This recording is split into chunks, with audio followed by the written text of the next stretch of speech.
속보 전해드리겠습니다. 청와대는 오늘 조희대 대법원장이 제청한 두 대법관 후보자 중에 노태학 전 대법관의 후임으로 제청된 손봉기 후보자에 대해서 국회에 임명 동의안을 제출하지 않기로 했다고 밝혔습니다.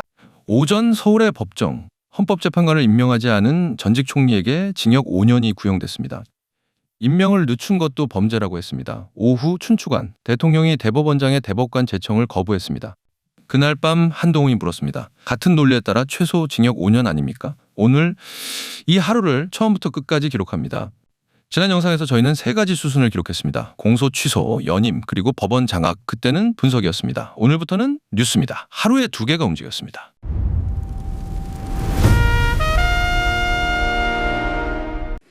청와대는 오늘 두 대법관 후보자 중 노태학 전 대법관의 후임으로 제청된 손봉기 후보자에 대해 국회에 임명동의안을 제출하지 않기로 했습니다.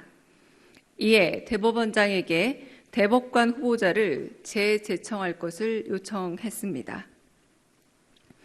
헌법 제104조 제2항은 대법관을 대법원장의 제청으로 국회의 동의를 얻어 대통령이 임명한다고 정하고 있습니다. 대통령은 주권자인 국민이 직접 선출한 국민의 대표자이고 대법원장은 대통령이 국회의 동의를 얻어 임명한 기관입니다. 제청과 임명은 상권분립의 원칙 하에 서로 다른 헌법기관에 배분된 권한이며 국민주권의 원리에 비추어 볼 때 제청권은 임명권을 대체하거나 무력화하는 권한이 아니라 임명권이 올바르게 행사되도록 뒷받침하는 권한으로 이해되어야 합니다. 편집하지 않고 길게 들려드렸습니다. 왜곡이 아니라는 걸 보여드리기 위해서입니다. 브리핑의 핵심 문장은 이것입니다. 제청권은 임명권을 뒷받침하는 권한이다. 이제 헌법을 열어보겠습니다. 헌법 제104조 2항 대법관은 대법원장의 제청으로 국회의 동의를 얻어 대통령이 임명한다. 순서가 곧 설계입니다. 제청이 먼저고 동의가 다음이고 임명이 마지막입니다. 대법원장이 고르고 국회가 검증하고 대통령이 마무리하는 구조. 어느 조문에도 제청은 임명을 뒷받침하는 권한이라는 말은 없습니다. 그건 헌법이 아니라 오늘 춘추관에서 새로 만들어진 해석입니다.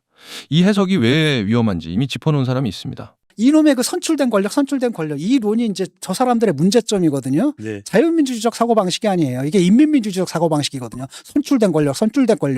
자유민주주의적 사고방식은 바로 뭐냐면은 바로 그렇기 때문에 그 선출된 권력이 위험할 수 있기 때문에 상권 분립이 있어야 된다는 거야. 예. 그렇잖아요. 그 상권 분립을 갖다 보장하기 위한 게 바로 그거거든요. 그래서 결국은 그 무슨 얘기냐면 대통령의 임명권은 네. 쉽게 말하면 사후적인 거예요.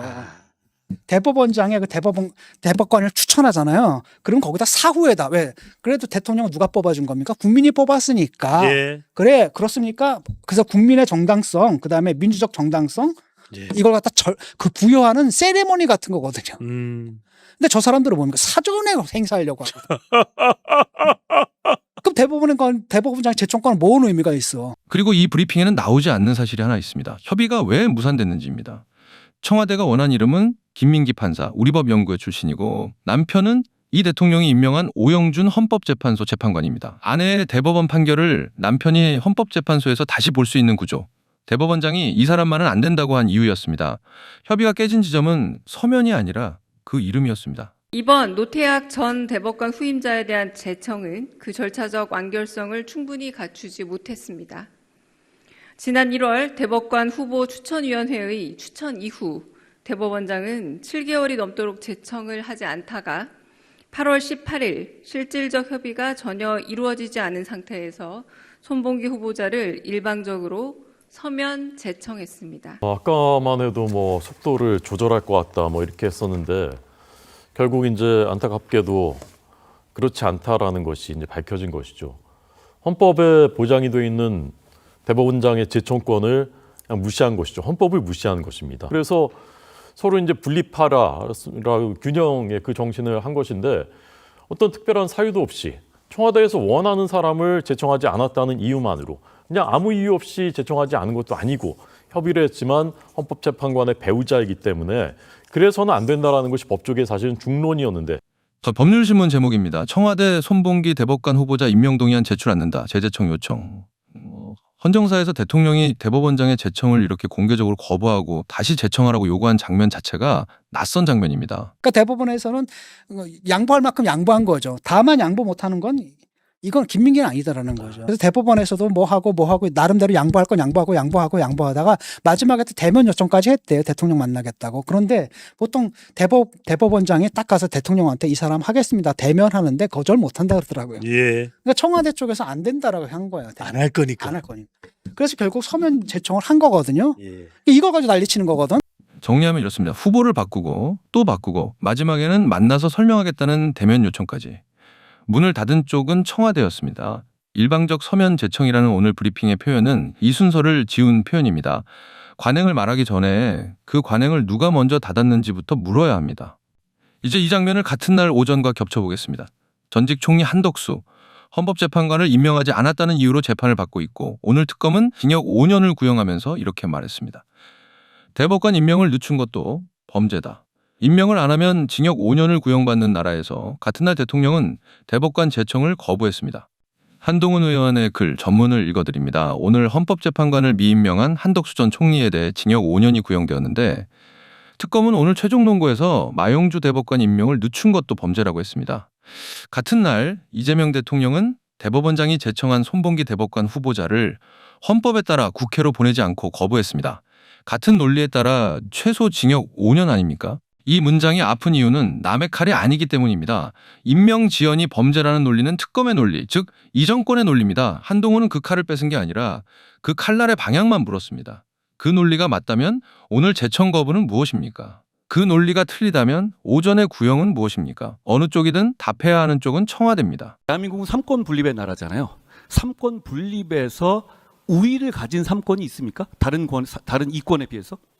그렇진 않습니다. 예, 다만 그러면 헌법상에서 자, 이렇게 국회로부터 여쭤보겠습니다. 시작돼 있죠. 자, 조희대 대법원장이 손봉기 대법관 후보를 제청했는데 그거 반려하시거나 반려할 계획을 검토하고 계십니까? 아직 최종적으로 확정되지 않은 상황이기 때문에 인사권자인 대통령께서 여러 가지 상황을 검토 중에 있습니다. 예, 정답을 말씀하시는 건데 제가 이거 여쭤보죠. 그러면 손봉기는 왜 안 되고 김민기는 왜 꼭 시켜야 하는 겁니까?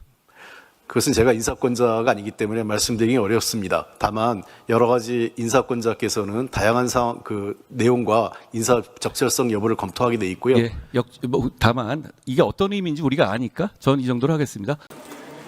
역설적으로 그러면 이재명 대통령이 그렇게 시키고 싶어하는 김민기 판사는 왜 꼭 김민기 판사여야 하는 겁니까? 왜 손봉기는 안 되고 김민기여야만 하는 것인지 그 점을 답해야 합니다. 질문은 지난주와 똑같습니다. 답이 없는 것도 똑같습니다. 자격이 문제라면 기준으로 답하면 되고 절차가 문제라면 그동안 협의를 거절한 기록으로 답하면 됩니다. 답 대신 돌아온 것이 오늘의 재제청 요구입니다. 질문을 이기지 못하면 절차를 바꾸는 것. 지난 영상에서 저희가 기록한 그 방식 그대로입니다. 자, 그리고 오늘 뉴스가 하나 더 있었습니다. 검찰 노웅래 2심 무죄의 상고 포기. 녹음 파일이 증거에서 배제되며 무죄가 난 그 사건.